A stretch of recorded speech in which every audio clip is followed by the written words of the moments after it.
যেমন মায়ের মুখের দিকে তাকাইলে সন্তানের সগীরা গুনাহ যিনি ক্ষমা করে দেন তিনি কে? আরো আসতে বলেন কে?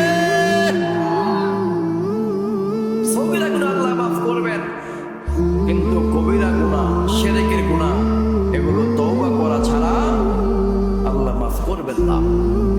এই জন্য রব্বুল আলামিন বলে, বান্দা পৃথিবীর জমিনে আমার সাথে কাউকে শিরক করিও না। শিরকের ব্যাপারে অনেকগুলো আয়াত আল্লাহ বলেছেন।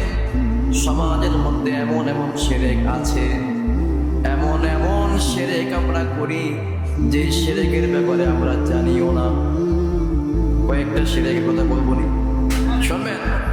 এমন এমন শিরক আমরা করি, মাঝে মধ্যে বলি হঠাৎ অসুস্থ হয়ে পড়েছে, কেউ যদি প্রশ্ন করে কি হলো আপনার, কেন অসুস্থ হয়েছেন,